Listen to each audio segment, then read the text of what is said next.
I can't imagine my mom ever writing poetry, and yet...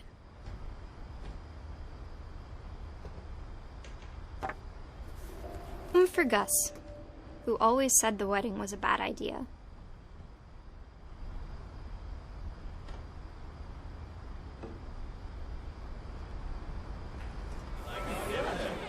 Our father never hit us kids, at least not very hard, before the day my brother said with teenage disregard that he'd be dead before he'd see a wedding in our yard.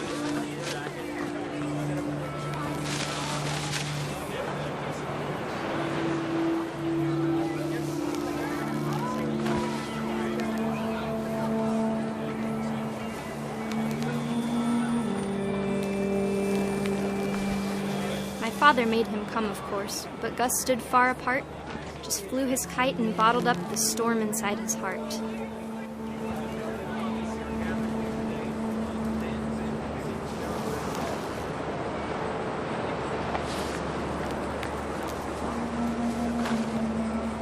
I tried to talk him out of it, but though he'd never met her, "We don't need a stepmom," were the words that I now pronounce you husband and wife.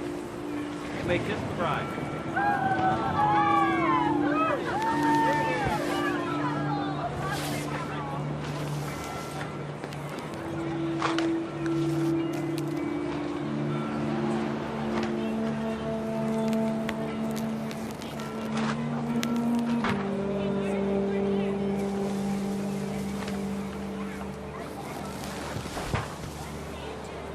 When the time for photos came, Dad ordered him to come here.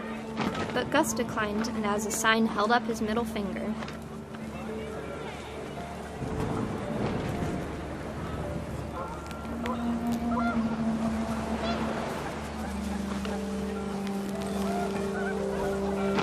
The wind picked up, and panicked geese appeared and quickly went. But all the humans did that day was go inside the tent.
Rain came down in buckets then, but no one seemed afraid that nature might destroy the tent our dad had crudely made.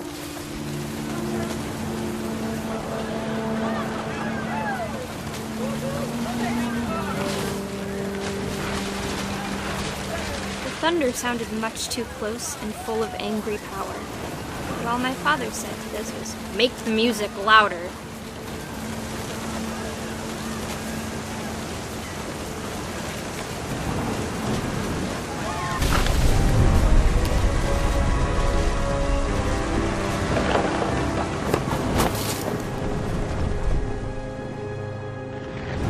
I wish that I could truly say I thought about you on that day. Out there on the beach alone, just you, the wind, the sea, and foam. But I didn't, until we found you.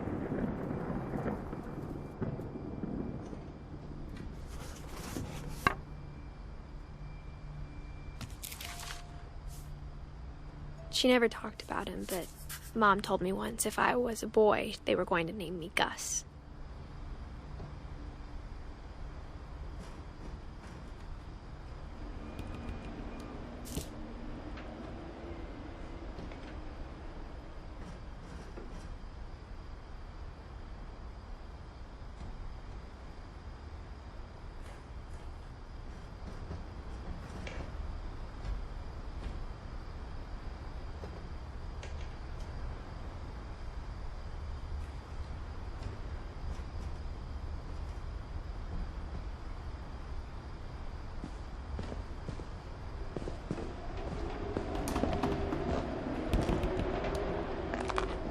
My mom moved up to the loft after her brothers died.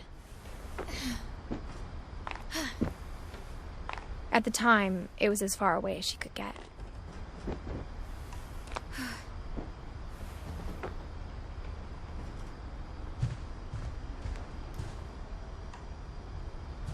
She spent a summer building houses in Calcutta, where she met my dad, Sanjay.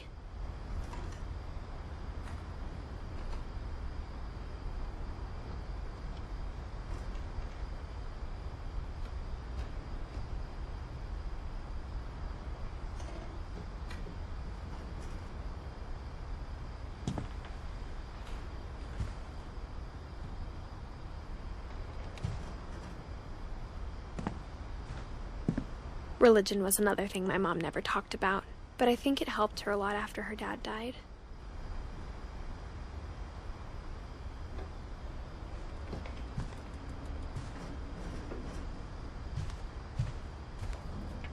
My mom moved to India a week after graduation and got a job teaching English.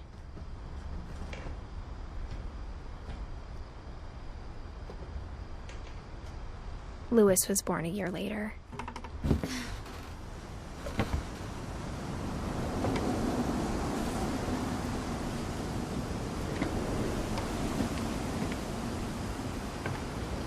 When my dad died, I don't think Mom knew where else to go.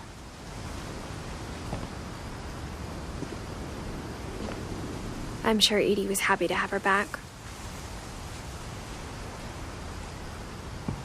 And to see kids in the house again.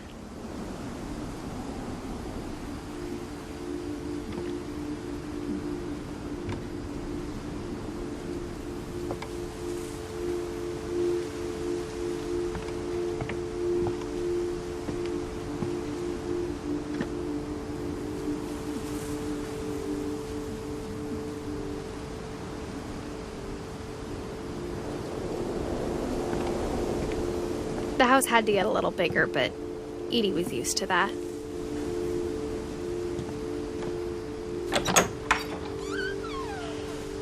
And for a while, things were good. Almost normal. But it didn't last.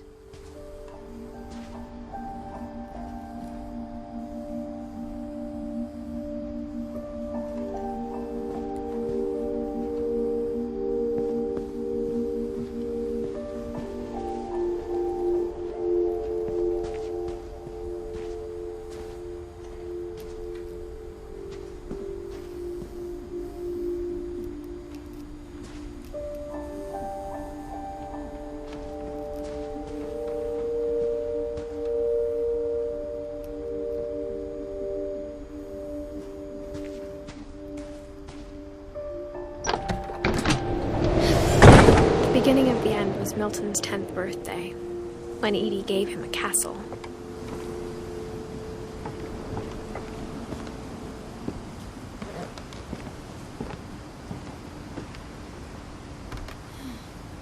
After Milton disappeared, the only thing he left behind was a room full of paintings.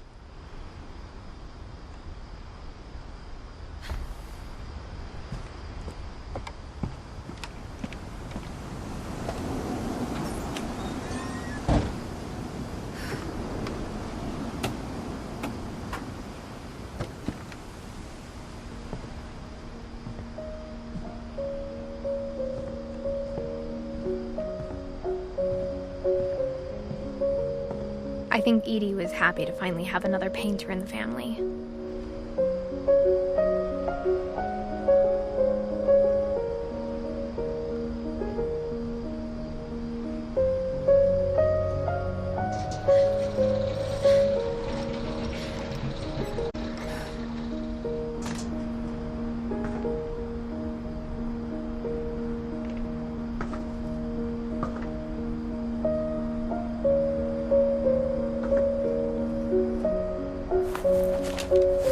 Milton Finch in The Magic Paintbrush.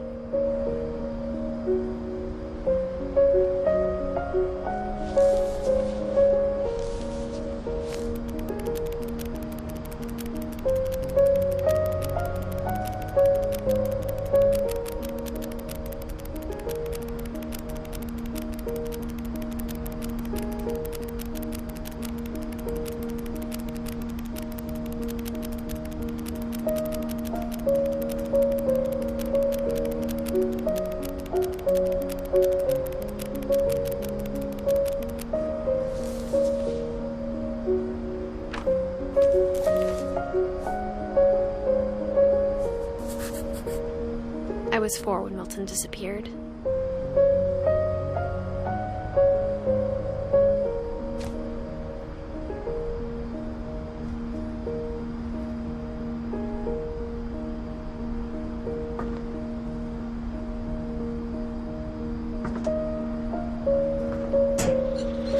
Mom spent months searching for my brother. Then she sealed the doors.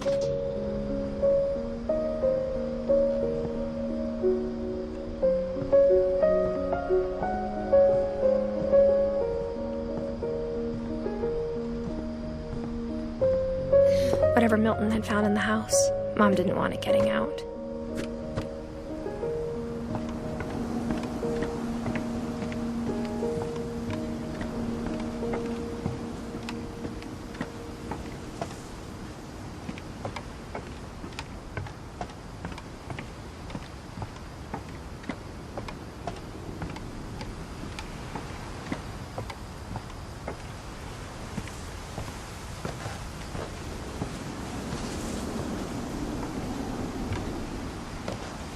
Mom definitely blamed Edie, but I think Louis blamed himself. After he graduated, he just spent more and more time in his room, until Mom got him a job at the cannery.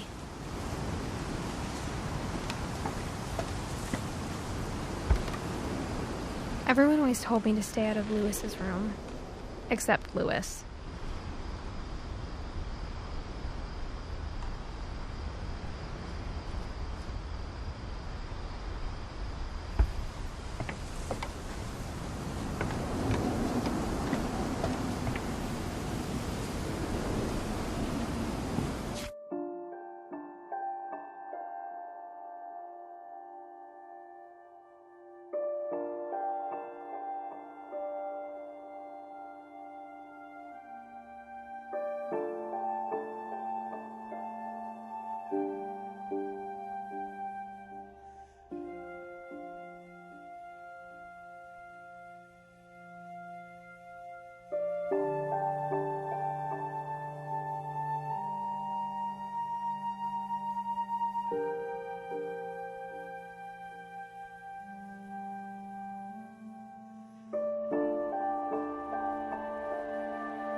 Lewis's room smelled very, very familiar. That part of him lived on.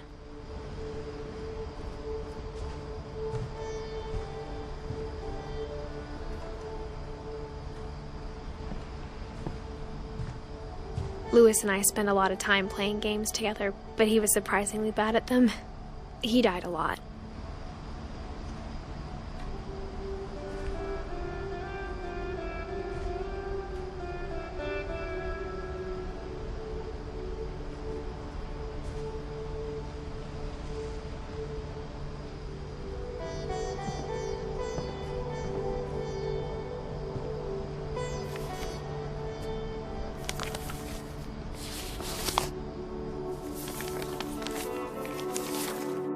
Dear Mrs. Finch, as Lewis's psychiatrist, I can understand your desire for an explanation. As I see it, the trouble began in January, shortly after we convinced your son to seek treatment for substance abuse. Newly sober, I believe Lewis first noticed the monotony of his daily life.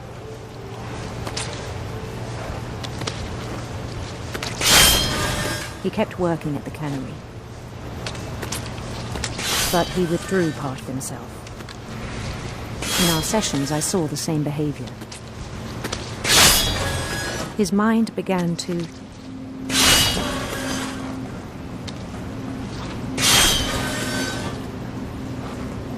wander.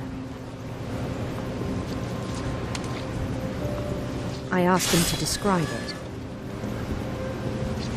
He said he started small,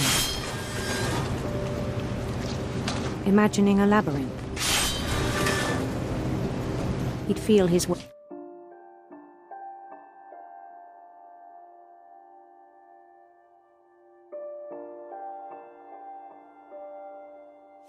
about.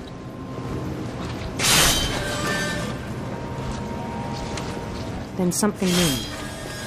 Bats and toads. And things that have not names.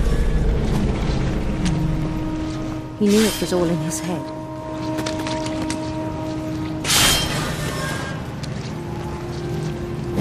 But he took it very seriously. I had hoped he'd find himself.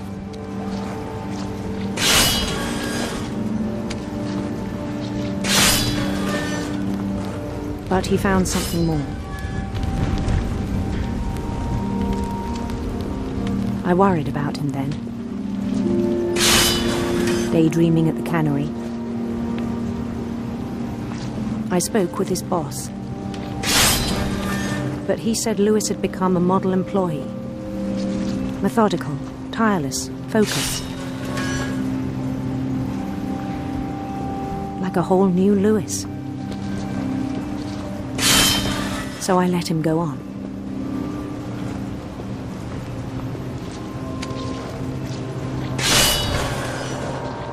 I even encouraged him.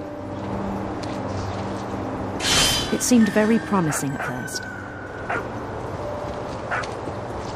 He told me he'd made a new friend.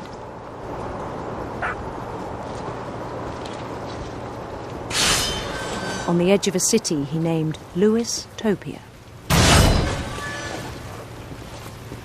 He built the city up slowly, brick by brick. Then he made musicians.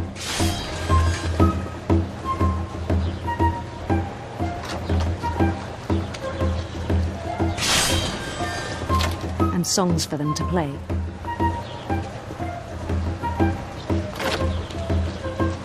He talked about starting a band. And he was always humming something. Every day his imagination grew stronger.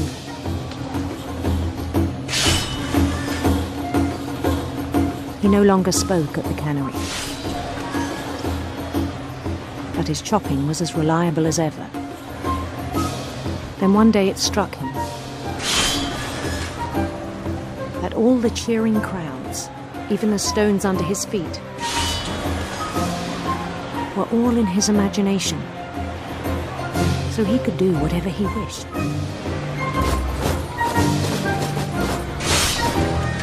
He held an election for mayor, and he won. Him to stay, but his mind was already wandering. It became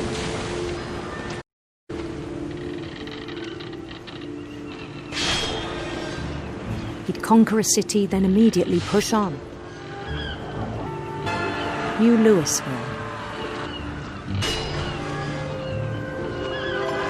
St. Louis.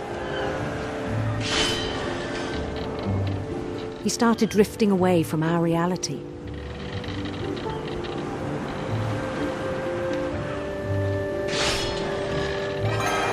Minneapolis, until one day he forgot to go home from the cannery.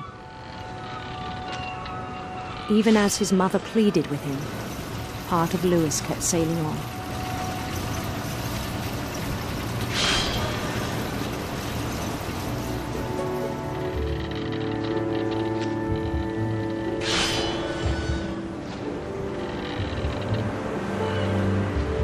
In Louisburg, he heard rumors of a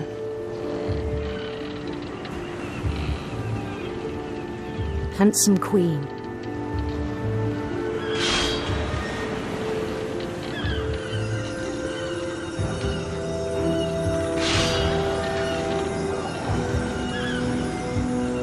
The queen was on her own quest for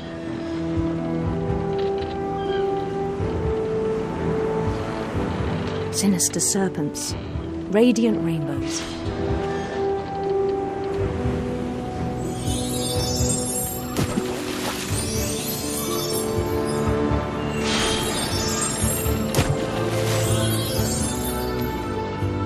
He followed the sound of her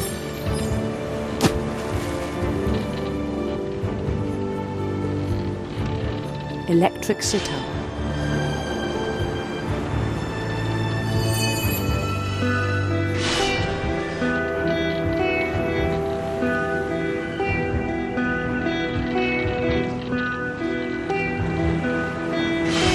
His chase led him to a golden palace east of the sun and west of the moon. Even then, his logic remained sound. He knew the world was all in his imagination.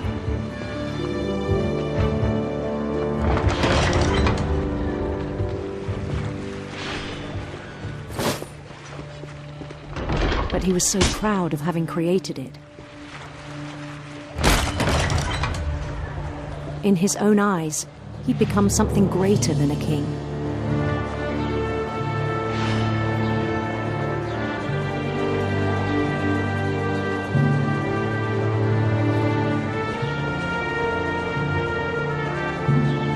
For someone who'd never known success in the real world, I think it was overwhelming. And then it struck him that the real Louis was not the one chopping salmon, but the one climbing the steps of a golden palace.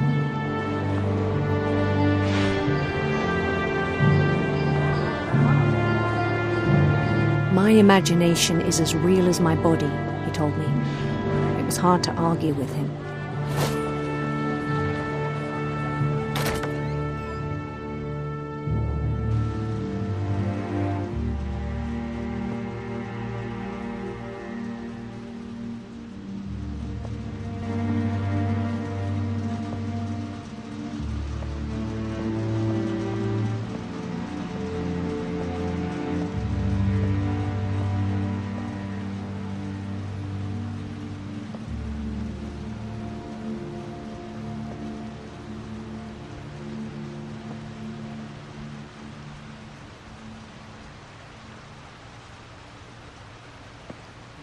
Began to forget the world we know.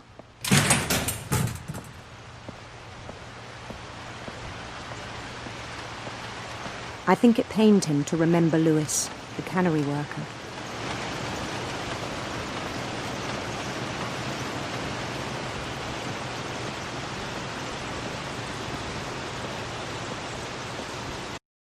He began to despise the man with a royal contempt.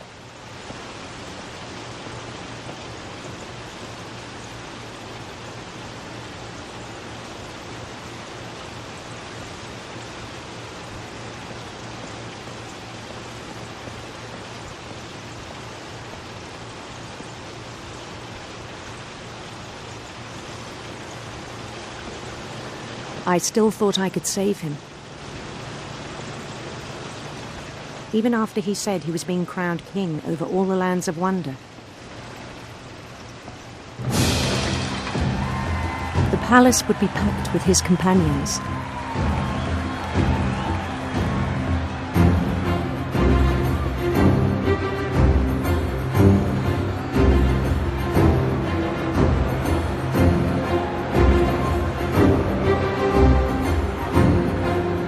Including the wise Calico who had insisted on advising him.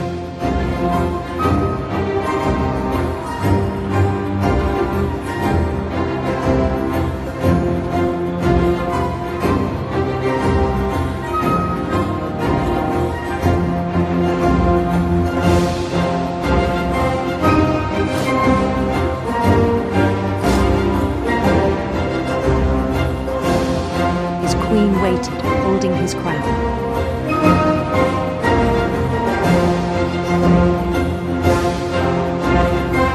There was only one thing left to do.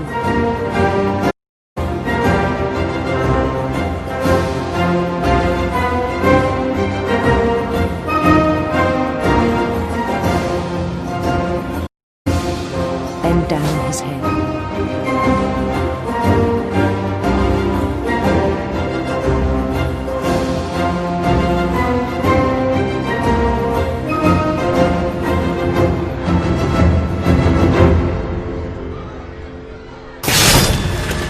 I think you know. Mrs. Finch, your son was a kind man who will be missed by all of us who knew him.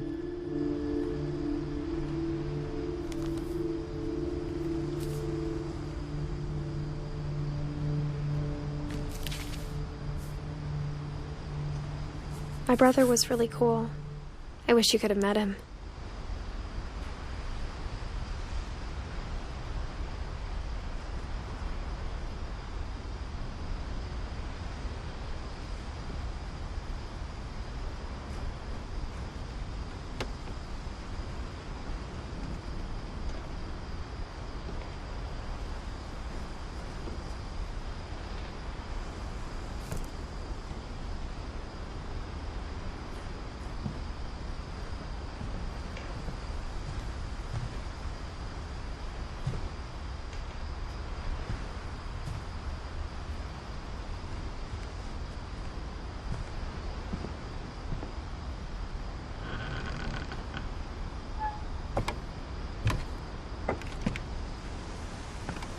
On the way back from Lewis's funeral, my mom told me to start packing. She waited until the day before we left to tell Edie. I'm not sure if she wanted to make it easier or harder.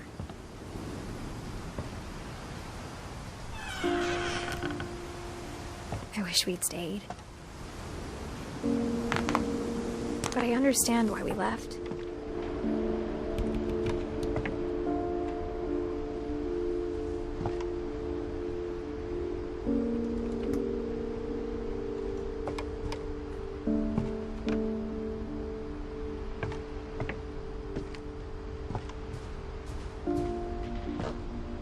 My mom ended up leaving everything behind.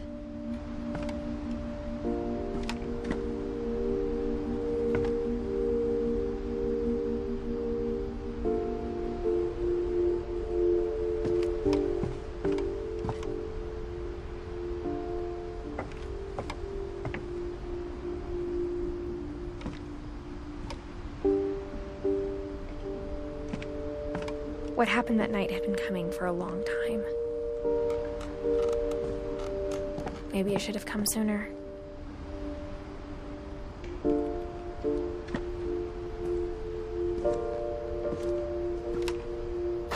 But it had to end one way or another. All that's left now is to tell you about that last night.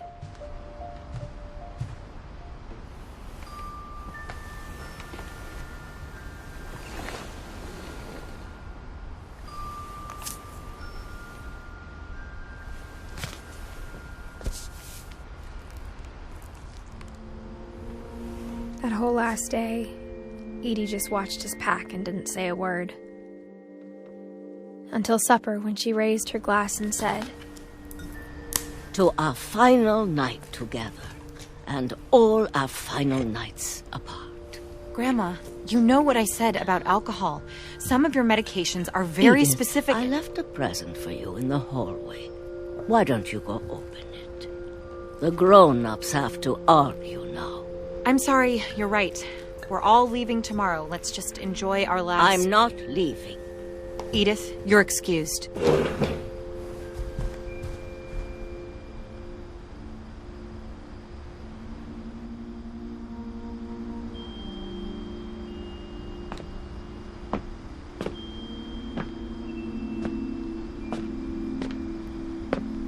The power had been shut off that morning, but Edie always had plenty of candles. When my mom sealed the library, I don't think she knew about the other entrance, or that Edie had a key to it.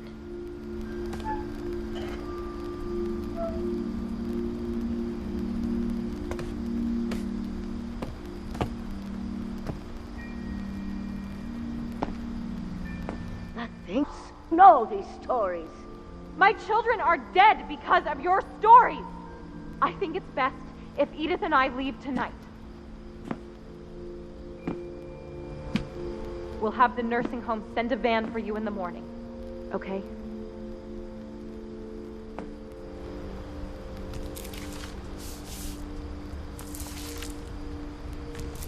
Dear Edith, there's so many stories I wish I could tell you, but there's only time for one.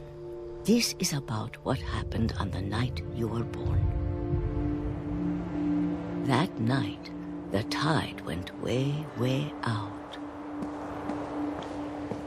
It was the first and last time I ever saw the old house aground. There'd been an earthquake out in the middle of the ocean. They called it the lowest tide in 1,000 years. God, it smelled awful. You know, I've seen that house every day of my life.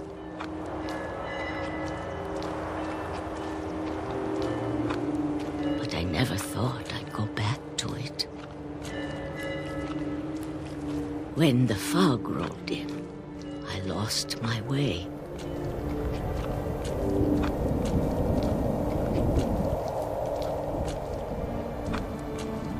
I got turned around.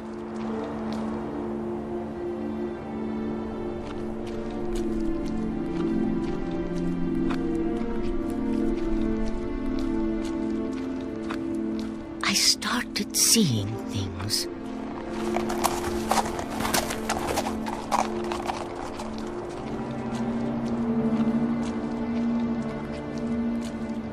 Things I'd forgotten had ever existed.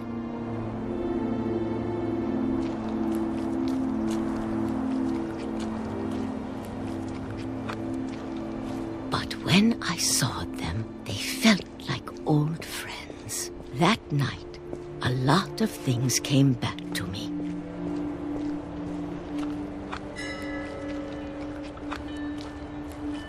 Or maybe I came back to them.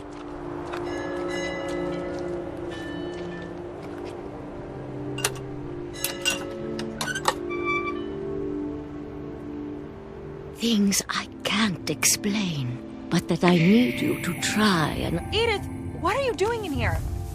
It's mine! Edith! Mom, you're gonna rip it! Let go! I kicked and screamed, but Mom dragged me to the car. I never saw Great-Grandma Edie again. The next morning, the van came to pick her up, but she was already gone. After that, we moved around a lot.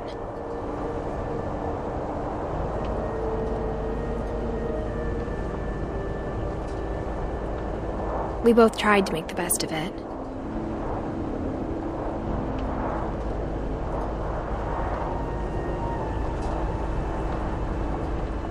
A few years went by.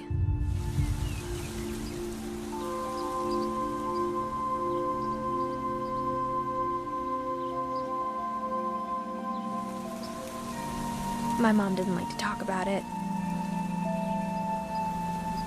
But she started getting sick a lot. The rest happened pretty quickly.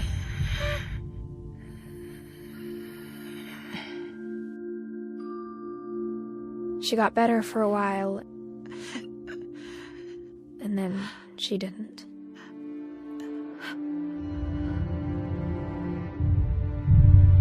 And then I was alone.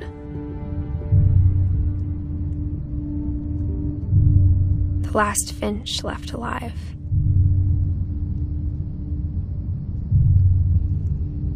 Until I found out about you. I'm still not sure what to tell you about all this. If we lived forever, maybe we'd have time to understand things. But as it is, I think the best we can do is try to open our eyes.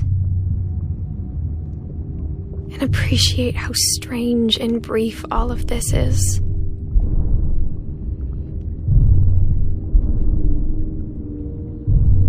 This journal was supposed to be for you. But now I hope you'll never see it. I just want to meet you and tell you all these stories myself.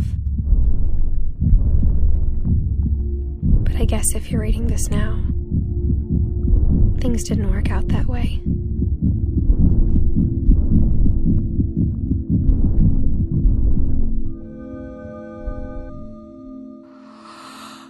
This is where your story begins. I'm sorry I won't be there to see it. It's a lot to ask, but I don't want you to be sad that I'm gone. I want you to be amazed that any of us ever had a chance to be here at all. Good luck.